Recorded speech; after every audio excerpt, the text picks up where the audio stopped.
what I have seen in the Champions League from the highlights I've seen, apparently Barca just do not know how to play well when it really matters.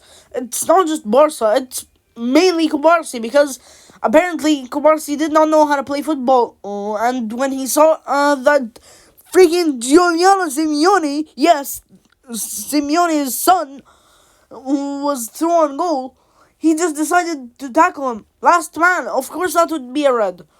And to be honest, you should have let the guy go through on goal. It would have been better that they possibly missed.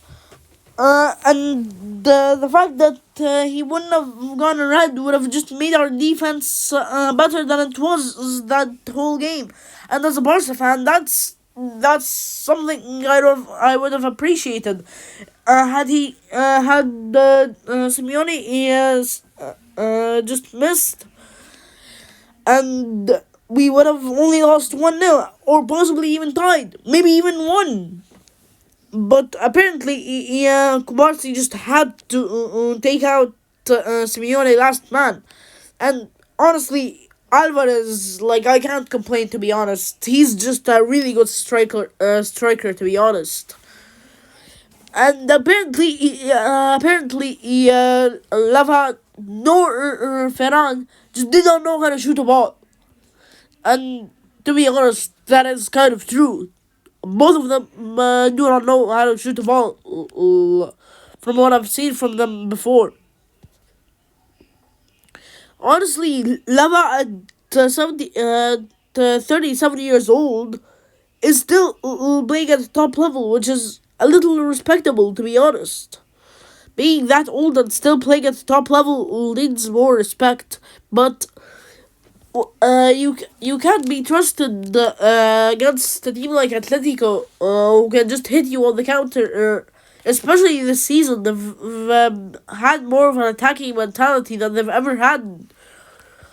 And if you know anything about Simeone, that's something that's almost illegal to him.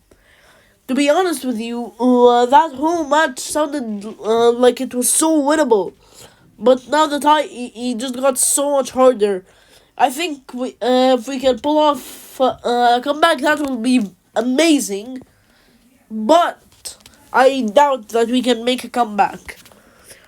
And as a D1 Real Madrid hater, this is one of the best matches I've seen in a while. Other than that loss to Mallorca, I am ecstatic right now because of the performance that Real Madrid put up. Thank God they were matched up against Bayern, or else they would have been able to banter us for so dang long. Had they been matched up against, say, Liverpool, or maybe even Sporting for that matter. Speaking of, how the hell did Arsenal only win 1-0 v Sporting? And of all people who could have scored for Arsenal, it was Kai Havertz, the most watched player out of those players in the squad. And Sporting could have won 5-0 v Modo. I was trusting them to at least stand a chance against Arsenal. And looking at the ratings, they did not stand the chance whatsoever. Actually, Trincao, who's like failed prospect, had the joint highest rating. But honestly, rating doesn't really matter on FootMob because they most of the time just get it wrong.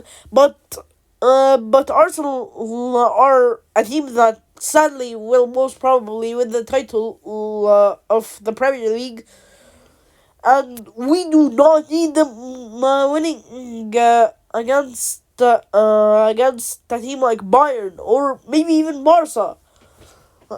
We do not need them winning the Champions League. The banter will be diabolical.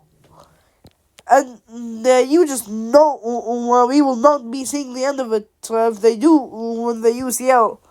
So that's why I'm entirely against Arsenal. And if you're not a person who's seen a lot of football content, you wouldn't really know of this.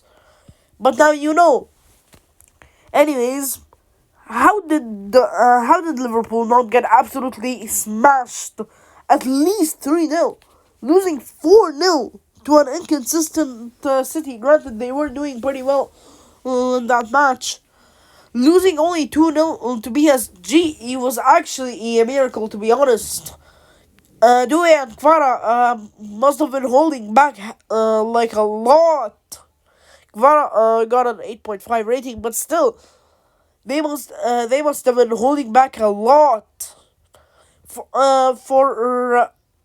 Due to only get a 7.9 rating. Granted, he did get subbed off.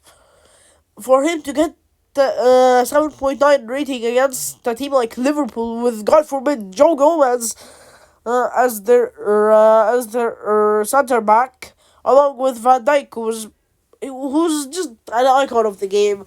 He's almost never gonna be bad, except for the season, and probably the seasons after until he retires.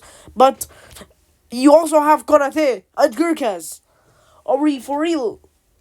How do you not score against these players?